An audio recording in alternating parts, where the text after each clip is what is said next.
Hello बच्चों, नमस्कार। आज पढ़ेंगे क्लास 12 का chapter number first solid state. तो आज हम चैप्टर नंबर फर्स्ट क्लास 12 का पढ़ेंगे सॉलिड स्टेट, जिसे हिंदी में कहते हैं ठोस अवस्था। ठीक है, तो चलो स्टार्ट करते हैं। अब इस चैप्टर को पढ़ने से पहले हमको सब ये जानना होगा कि पदार्थ क्या है। इस चैप्टर को समझने से पहले हमें ये जाने कि पदार्थ है क्या।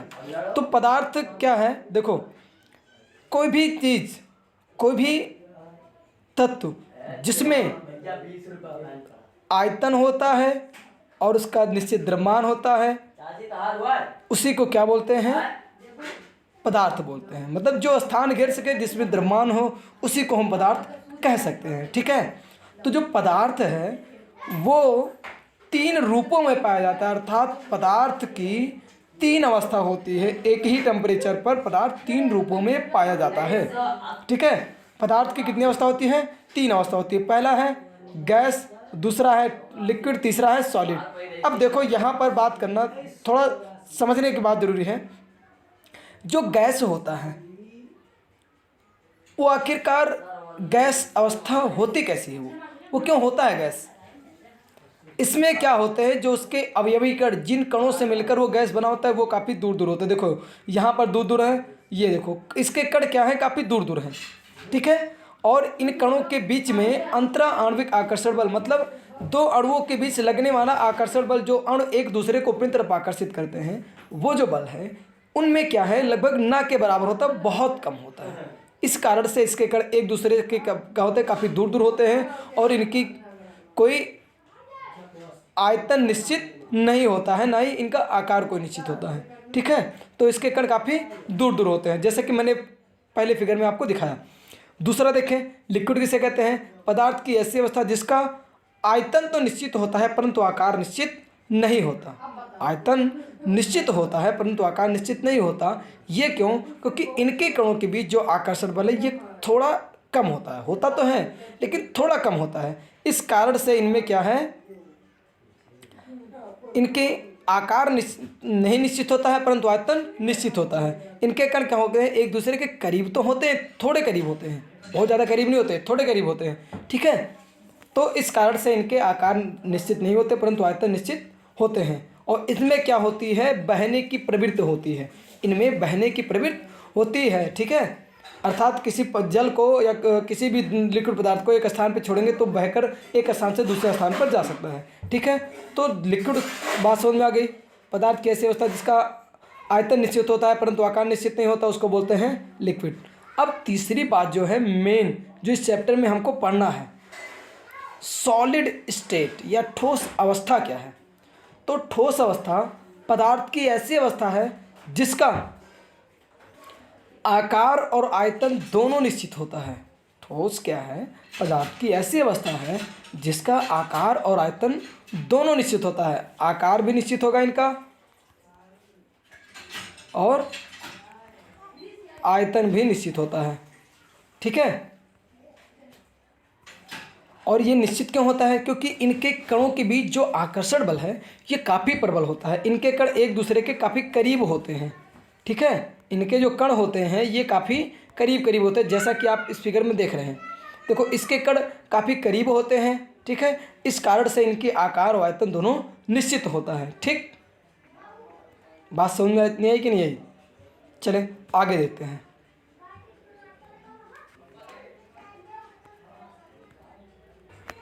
देखिए बेटा, ठोस वह पदार्थ है, जो ठोस है वह पदार्थ है जिनका आयतन तथा आकृति निश्चित होती है। ठोस ऐसा पदार्थ है जिनकी आयतन और आकृति दोनों निश्चित होती है। ठीक है, ये बात समझ में इतना है कि नहीं आई? और इनके कण होते हैं, ये क्या होते हैं, प्रबल बलों द्वारा एक दूसरे के साथ बंधे होते हैं। इनके बीच जो आकर्षण बल होता है इनके कणों के बीच, वो क्या होता है, काफ़ी प्रबल होता है। इनके कणों के बीच जो आकर्षण बल होता है काफ़ी प्रबल रहता है, इसलिए ये स्थिर स्थिति में रहते हैं। ये क्या होते हैं, स्थिर स्थिति में रहते हैं। ठीक है, बात इतनी समझ में आई कि नहीं आई? तो वे पदार्थ जिनका आयतन और आकृति निश्चित होती है, ठीक है, क्या कहलाता है? ठोस कहलाता है, उसको ठोस अवस्था बोलेंगे। ठीक है, और इनके जो कण होंगे, इनके कणों के बीच आकर्षण बल बहुत ही प्रबल होता है। इनके कणों के बीच आकर्षण बल बहुत प्रबल होता है। ठीक है, तो इनके बीच जो आकर्षण बल होता है कणों के बीच, वो क्या होता है? बहुत ही प्रबल होता है बेटा। ठीक है, तो ठोस पदार्थ मैंने क्या बताया, इनके कणों के बीच आकर्षण बल बहुत ही प्रबल होता है। ठीक है, बहुत ही प्रबल होता है। ठीक, इतनी बातें समझ में आई कि नहीं आई? चलिए आगे बढ़ते हैं। ठीक है, ठीक है, चलें स्टार्ट करते हैं, फिर आगे दो देखें। जो ठोस पदार्थ होते हैं, इनका क्लासिफिकेशन करके देखें, इनको वर्गीकृत करके देखें, कितने टाइप से इनको क्लासीफाई कर सकते हैं। तो पहला देखें, इनके कणों की जो व्यवस्था है, इस व्यवस्था के आधार पर, इनके कणों की व्यवस्था के आधार पर ये जो होते हैं ठोस, दो प्रकार के होते हैं। कितने प्रकार के होते हैं? दो प्रकार के, क्रिस्टलीय और अक्रिस्टलीय। कितने प्रकार के? क्रिस्टलीय और अक्रिस्टलीय, दो प्रकार के होते हैं। ठोस को दो भागों में बांटा जाता है उनके कणों की व्यवस्था के आधार पर। एक होता है क्रिस्टलीय ठोस, जिसको सत्य ठोस कहते हैं। दूसरा होता है अक्रिस्टलीय ठोस, या इसको छद्म ठोस या फिर आभासी ठोस कहते हैं। ठीक है, और अक्रिस्टलीय ठोस को अतिशीतित द्रव भी कहते हैं, जो कि आगे हम इसमें चर्चा करेंगे क्यों कहते हैं अतिशीतित द्रव। ठीक है, तो फिर आगे देखते चलें।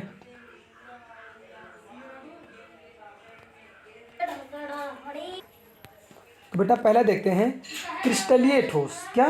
क्रिस्टलीय ठोस। मैंने बताया उनके कणों की व्यवस्था के आधार पर दो प्रकार से बांटा जा सकता है, अक्रिस्टलीय ठोस और क्रिस्टलीय ठोस। तो इसमें पहला हम देखेंगे क्रिस्टलीय ठोस किसे कहते हैं। ठीक, चलें स्टार्ट करते हैं। तो क्रिस्टलीय ठोस, या इसको इंग्लिश में बोलते हैं क्रिस्टलाइन सॉलिड बोलते हैं। क्रिस्टलीय ठोसों में अवयवी कण, अब कोई अणु हो सकता है या परमाणु हो सकता है, आयन हो सकता है, इनकी एक निश्चित व्यवस्था होती है। मतलब जो अक्रिस्टलीय ठोस हैं, क्रिस्टलीय ठोस जो होते हैं, इनमें जो अवयवी कण होते हैं, इनमें जो अवयवी कण होते हैं, इनकी एक निश्चित और नियमित व्यवस्था होती है। ठीक, ये बात समझ में आई? मतलब ये कहा गया है कि जो क्रिस्टलीय ठोस होंगे, अब वो चाहे अणु से बने हो या परमाणु से, आयन से बने हो, तो ये अणु, परमाणु या आयन, मतलब जो इसके अवयवी कण हैं, ये एक निश्चित और नियमित व्यवस्था इनकी होती है। ठीक है, चलिए सेकंड पॉइंट देखते हैं, इसके थ्रू क्या जानेंगे। देखो, अवयवी कणों की इनमें क्या होती है, जो क्रिस्टलीय ठोस होंगे, इनमें अवयवी कणों की दीर्घपरास व्यवस्था होती है। इनमें कणों की कैसा होता है? दीर्घपरास व्यवस्था पाई जाती है। क्रिस्टलीय ठोस में अवयवी कणों की या दीर्घपरास व्यवस्था होती है, अर्थात क्रिस्टलीय ठोस में देखा जाए तो कणों की दीर्घपरास की व्यवस्था होती है, लॉन्ग रेंज अरेंजमेंट होता है। ठीक, अर्थात ये कह सकते हैं कि कणों की व्यवस्था एक निश्चित पैटर्न होता है। इनका क्या होता है? कणों की व्यवस्था का एक निश्चित पैटर्न होता है, और इस पैटर्न की संपूर्ण क्रिस्टल में समान अंतराल पर क्या होती है? कणों की पुनरावृत्ति होती है। ठीक है, इनके जो पैटर्न होगी, इसकी समान, इस पैटर्न की संपूर्ण क्रिस्टल में समान अंतराल पर पुनरावृत्ति होती है। ठीक, इसका एग्जाम्पल देखें, क्रिस्टलीय ठोस किसे कहते हैं। जैसे देखें एग्जाम्पल के लिए, NaCl हो गया, KCl हो गया, sodium sulphate, potassium sulphate, iron, gold, copper, quartz आदि, ये सब क्या हैं? क्रिस्टलीय ठोस के एग्जाम्पल है। सोडियम क्लोराइड, जैसे नमक है, तो नमक का एक जो छोटा सा क्रिस्टल देखो, वो क्या है? क्रिस्टलीय ठोस के अंतर्गत आता है, क्योंकि इसके कणों की व्यवस्था एक निश्चित और नियमित होती है। ठीक है, उसमें उसके कण एक दूसरे के करीब होंगे और एक निश्चित और नियमित व्यवस्था इनकी होती है। ठीक, कुछ ऐसा। ठीक है, आगे देखते हैं। क्रिस्टलीय ठोसों के गलनांक क्या होते हैं? निश्चित होते हैं। अगर कोई क्रिस्टलीय पदार्थ है, अगर क्रिस्टलीय ठोस है, तो अगर इसको हम गर्म करेंगे, अर्थात इनका गलनांक, अब गलनांक क्या है बेटा? देखो, ऐसा टेम्परेचर, जिस टेम्परेचर पर कोई भी ठोस पदार्थ लिक्विड में बदल जाता है, उस प्रक्रिया को बोलते हैं गलन। ठीक है, और जिस टेम्परेचर पर यह गलन की प्रक्रिया होगी, उसी को बोलेंगे हम गलनांक। ये बात पूरी तरीके से समझ में आई? तो क्रिस्टलीय ठोसों के जो गलनांक होते हैं बेटा, वो निश्चित होते हैं। एक निश्चित टेम्परेचर पर ही ये क्या होते हैं? ठोस से द्रव में आते हैं, अर्थात ये पिघलते हैं। ठीक, और उनके शीतलन वक्र इनके शीतलन वक्र जो होंगे, इनका जो होगा शीतलन वक्र क्या होता है, असतत होता है। क्या होता है, असतत होता है। हाँ, इनका जो शीतलन वक्र होगा वो कैसा होगा, कूलिंग कर्व जिसको बोलते हैं इंग्लिश में, ये होता है असतत, मतलब सतत नहीं होता, कंटिन्यूस नहीं होता। इसको समझे, देखो कुछ ऐसे समझे, देखो ये है टेम्परेचर, इसको मान लें, और इसको मान लें इसकी मेल्टिंग पॉइंट, शीतलन वक्र मान लें, ठीक है। ये देखें, ये ग्राफ के थ्रू इसको हम समझेंगे, ठीक है। देखो ये देखो टेम्परेचर, जैसे जैसे हम टेम्परेचर क्या करेंगे बेटा, अगर किसी क्रिस्टलीय पदार्थ को अगर हम ठंडा करें, अर्थात शीत उसको ठंडा करें गर्म करने के बाद, तो क्या होगा, कुछ देर तक देखो टेम्परेचर कुछ ऐसा आएगा, सीधे नहीं आएगा, ठीक है। ये ऐसे, अब यहाँ पर ये टेम्परेचर कुछ देर के लिए रुक जाएगा, क्योंकि टेम्परेचर मेंटेन करने के लिए क्या होगा, यहाँ पर रुक जाएगा, फिर यहाँ से ठंडा होना चालू होगा, और उसके बाद फिर ऐसे ठंडा होगा, फिर ऐसे। तो ये क्या है, इनका जो शीतलन वक्र है बेटा, वो क्या होता है, निश्चित मतलब नियमित नहीं होता है, रुक रुक के यहाँ पर ऐसे कुछ देर बाद ठंडा होगा, टेम्परेचर 20 डिग्री सेल्सियस तक हो, तो यहीं पर 20 डिग्री सेल्सियस तक कुछ देर पहले रुक जाएगा, फिर यहाँ से 20 डिग्री सेल्सियस के बाद फिर धीरे धीरे कुछ देर रुकेगा, वहाँ पर फिर ठंडा होगा, फिर कुछ देर बाद क्या होगा। तो मतलब ये एक निश्चित तुरंत ठंडा नहीं हो जाता।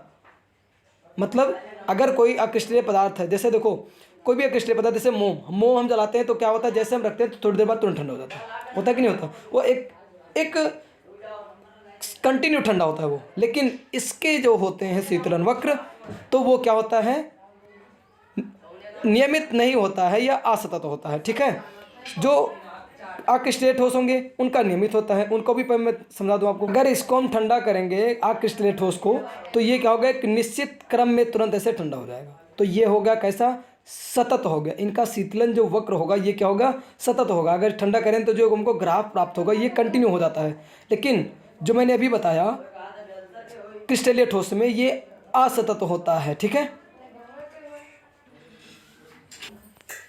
देखो बेटा, जो ये होते हैं क्रिस्टलीय ठोस, इनको क्या माना जाता है, वास्तविक ठोस या ट्रू सॉलिड या सत्य ठोस कहते हैं, जो कि मैंने अभी कुछ देर पहले आपको बताया था। जो मैंने हेडिंग किया था वहाँ पर हेडिंग में मैंने पहले बताया था आपको, ठीक है। तो आगे देखें, जो क्रिस्टलीय ठोस होते हैं ये सामान्यतः छोटे छोटे क्रिस्टलों से मिलकर बनते हैं। बहुत सारे छोटे छोटे क्रिस्टल मिलते हैं तो एक बड़ा सा क्रिस्टल प्राप्त बनता है, ठीक है। अब क्रिस्टलीय ठोस जो होता है इसमें विषमदैशिकता पाई जाती है, ये विषमदैशिक प्रकृति के होते हैं। देखें, ये मेरे पास एक क्रिस्टल है, ठीक। अब इस क्रिस्टल को अगर हम इस दिशा से अगर मेज़र करें तो हमको अलग मान प्राप्त होगा, इस दिशा से मेज़र करें अलग मान, इस दिशा से मेज़र करेंगे तो अलग मान, इस दिशा से मेज़र करेंगे तो अलग। मतलब एक ही क्रिस्टल को अलग अलग दिशाओं से मेज़र करने पर हमको अलग अलग अलग अलग दिशाओं से मेज़र करने पर हमको अलग अलग मान प्राप्त होते हैं, ठीक। तो इसी गुण को क्या बोलते हैं, विषमदैशिकता। अर्थात जितने भी क्रिस्टलीय ठोस हैं इनके अगर क्रिस्टल को अगर हम अलग अलग दिशा से मेज़र करेंगे तो एक जैसा मान कभी नहीं प्राप्त होगा, इसी को बोलेंगे विषमदैशिकता, ठीक। आगे देखते हैं बेटा, अक्रिस्टलीय ठोस। दूसरा क्या है, अक्रिस्टलीय ठोस, या जिसको बोलते हैं नॉन क्रिस्टलाइन सॉलिड, या इंग्लिश में इसको दूसरा नाम है एमार्फस सॉलिड बोलते हैं। क्या बोलते हैं, एमार्फस सॉलिड बोलते हैं, ठीक है। जो अक्रिस्टलीय ठोस होते हैं इनके अवयवी कणों की निश्चित व्यवस्था नहीं होती। मतलब ये है कि इनके कण एक निश्चित क्रम में व्यवस्थित नहीं होते, ठीक। और ना ही इनकी कोई निश्चित ज्यामिति और ना ही इनकी कोई निश्चित आकृति होती है। ये ठोस होंगे लेकिन इनके कण क्या हैं, एक दूसरे के करीब भी होंगे, लेकिन वो जो कण हैं एक निश्चित और नियमित क्रम में व्यवस्थित नहीं होंगे, ठीक है। कुछ ऐसे होंगे, देखें ये जो इसके कण हैं, देखो एक दूसरे के करीब भी हैं बेटा, ठीक है। लेकिन ये एक दूसरे के करीब तो हैं परंतु इनकी क्रमिक निश्चित नहीं है। देखो कोई एक इधर है, कोई एक इधर है, इधर है, तो इनके कणों की क्या होती है, एक निश्चित व्यवस्था नहीं होती है और ना ही इनकी कोई निश्चित ज्यामिति और आकृति होती है, ठीक। जहाँ तक समझ में आया, आगे देखते हैं। इन ठोसों में जो अवयवी कण होते हैं इनकी लघुपरास की व्यवस्था होती है, मतलब इसमें शॉर्ट रेंज अरेंजमेंट होती है, इसमें लॉन्ग रेंज अरेंजमेंट नहीं होती, जैसा कि उसमें बताया था। क्रिस्टलीय ठोस में लॉन्ग रेंज अरेंजमेंट, इसमें शॉर्ट रेंज अरेंजमेंट पाई जाती है, ठीक है। और इन ठोसों में जो अवयवी कणों की व्यवस्था एक अनियमित पैटर्न में होता है, जिनकी पुनरावृत्ति कम दूरी पर ही पाई जाती है, मतलब इनके कण एक निश्चित क्रम में व्यवस्थित नहीं होते हैं, ठीक है, अनियमित क्रम में व्यवस्थित होते हैं। इस एग्जाम्पल के लिए जैसे कांच हो गया, प्लास्टिक हो गया, रबर हो गया, रेजिन हो गया। देखो बहुत सारे बच्चे एक बहुत बड़ा गलती करते हैं, कांच को क्रिस्टलीय ठोस मान लेते हैं। देखो बेटा, ये कांच क्या है, क्रिस्टलीय ठोस नहीं है, ये एक प्रकार का क्या है, अक्रिस्टलीय ठोस है। क्या है? अक्रिस्टलीय ठोस है। अब अक्रिस्टलीय ठोस है कौन कौन? कांच हो गया, प्लास्टिक हो गया, रबर हो गया, रेजिन हो गया, तो ये सब क्या है? अक्रिस्टलीय ठोस है, ठीक है। और जो अक्रिस्टलीय ठोस होंगे इनके गलनांक निश्चित नहीं होते और इनका शीतलन वक्र सतत होता है, जो कि मैंने अभी कुछ देर पहले आपको बताया, ठीक है। और अक्रिस्टलीय ठोसों की जो संरचना द्रवों के समान होती है, इनके जो ठोस हैं इनकी संरचना द्रव के समान होती है, अर्थात इसमें द्रव के समान बहने की प्रवृत्ति होती है। इनमें क्या होता है, क्रिस्टलीय ठोस की संरचना द्रव के समान होती है और इनमें द्रव के समान बहने की प्रवृत्ति होती है, परंतु इनमें जो क्या होता है, प्रवाह जो बहने की प्रवृत्ति होती है, जो क्या होती है, बहुत ही मंद होती है। इसलिए इनको क्या बोलते हैं? अतिशीतित द्रव बोलते हैं, क्योंकि अक्रिस्टलीय ठोस में भी बहने की प्रवृत्ति होती है और द्रव में भी बहने की प्रवृत्ति होती है, तो इसलिए इनको अतिशीतित द्रव बोलते हैं या आभासी ठोस बोलते हैं या स्यूडो सॉलिड बोलते हैं, ठीक है। अक्रिस्टलीय ठोस समदैशिक प्रकृति की होती है, अर्थात इनमें क्या होती है, समदैशिकता पाई जाती है। और अक्रिस्टलीय ठोसों को पिघलाकर धीरे धीरे ठंडा करने पर वो क्रिस्टलीय ठोस में परिवर्तित होते हैं। देखो, अगर इनको बहुत ज़्यादा टेम्परेचर पर गर्म कर दिया जाए और धीरे धीरे ठंडा करें तो ये किस में बदल जाएंगे? क्रिस्टलीय ठोस में बदल जाते हैं बेटा। देखो बेटा, देखें समदैशिकता या विषमदैशिकता, मैंने कहा था कि अभी आगे समदैशिकता विषमदैशिकता पर चर्चा करेंगे, तो इसको अच्छे समझें। देखो, अगर घनीय क्रिस्टल के अलावा सभी क्रिस्टलीय ठोसों के भौतिक गुणधर्म जैसे चालकता, उनकी कंडक्टिविटी, अपवर्तनांक, कठोरता, तन्य सामर्थ्य, इनके मान क्या होते हैं? विभिन्न दिशाओं से भिन्न भिन्न प्राप्त होते हैं। अगर इनको मेज़र किया जाए तो अलग अलग दिशा से जो ये सभी मान हैं, जैसे अपवर्तनांक हो गया, एक क्रिस्टल जालक मेरे पास है, क्रिस्टलीय ठोस, अगर इधर से हम इस पर लाइट मारेंगे इस दिशा से, तो इसका क्या होगा? जो लाइट का अपवर्तनांक होगा कुछ अलग मान प्राप्त होगा, इधर से प्राप्त होगा तो हमको कुछ अलग मान प्राप्त होगा। मतलब सभी दिशाओं से जो मैंने लाइट जब इस पर डाली तो जो इसका लाइट का अपवर्तनांक है, इसका मान अलग अलग प्राप्त हुआ सभी दिशाओं से, ठीक। तो इसी गुण को क्या बोलते हैं? विषमदैशिकता, ठीक। यहाँ तक समझ में आई? जैसे एक एग्जाम्पल के थ्रू और देख लेते हैं कि देखो, एक क्रिस्टल है जो दो तरीके के कणों से मिलकर बना है, एक ये कण है, दूसरा ये ब्लैक वाला कण, ठीक है। तो अगर हम ए से बी की तरफ जा रहे हैं, किससे? ए से बी की तरफ जा रहे हैं, तो हमको एक ही प्रकार के कण प्राप्त होंगे, तो हमको ये मान प्राप्त हुआ। लेकिन अगर इसी क्रिस्टल में सी से डी की दिशा में अगर हम मेज़र करेंगे तो हमको दो तरीके के कण इसमें बीच में प्राप्त होंगे, तो इस गुण को क्या बोलेंगे हम? विषमदैशिकता। क्रिस्टल एक ही है लेकिन अलग अलग दिशा से मेज़र करने पर हमको सभी मतलब क्या हुआ? अलग अलग कण प्राप्त होते हैं ना। इधर से केवल एक जैसा कण प्राप्त हुआ, इधर से दो टाइप के कण प्राप्त हुए, तो देखो मान बदल गया कि नहीं बदल गया? इसी गुण को बोलते हैं विषमदैशिकता, ठीक। क्रिस्टलीय ठोस में जो होता है, जैसे मैंने बताया कुछ भौतिक गुणधर्म क्रिस्टल के, चालकता, अपवर्तनांक, कठोरता, तन्य सामर्थ्य, इनका सबका मान क्या होता है? अलग अलग दिशाओं से मेज़र करने पर हमको एक कोई अक्रिस्टलीय ठोस होगा तो उसको मेज़र करेंगे तो एक ही मान प्राप्त होगा या समान प्रकार का एक जैसा मान प्राप्त होगा। इसी को क्या बोलेंगे हम? समदैशिकता बोलेंगे, ठीक है। तो बच्चों, आशा करते हैं कि आज का ये क्लास आपको समझ में आया होगा, ये वीडियो, इस वीडियो से आपको समझ में आया होगा। अपना नोट्स भी तैयार कर सकते हैं स्क्रीनशॉट लेकर, ठीक है। और एक एक चीज़ों को नोट कर सकते हैं, अपने नोट्स भी बना सकते हैं इससे। तो मिलते हैं अगली वीडियो में। वीडियो को लाइक करें, शेयर करें, कमेंट करें और ज़्यादा से ज़्यादा इस वीडियो को शेयर करें ताकि सभी बच्चों के पास, ज़्यादा से ज़्यादा बच्चों के पास ये वीडियो पहुँचे और सभी लोग इससे सीख सकें, जान सकें, केमिस्ट्री को समझ सकें। इस चैनल पर आपको केमिस्ट्री को शुरू से लेकर, बेसिक से लेकर एडवांस लेवल तक की केमिस्ट्री सिखाई जाएगी, एडवांस लेवल की केमिस्ट्री बताई जाएगी। ठीक है, तो आगे इस चैनल पे आपको बहुत सारे केमिस्ट्री के बेसिक के वीडियो, बहुत सारे केमिस्ट्री के बहुत ज़्यादा अच्छे से सीखने को मिलेगा इस चैनल पे केमिस्ट्री को। बस इस चैनल को आप लोग सब्सक्राइब करें, बेल आइकन को दबाएं ताकि हर वीडियो को जैसे अपलोड करें तो इसका नोटिफिकेशन आपको मिलता रहे। ठीक है, तो मिलते हैं अगले वीडियो में। जय हिंद।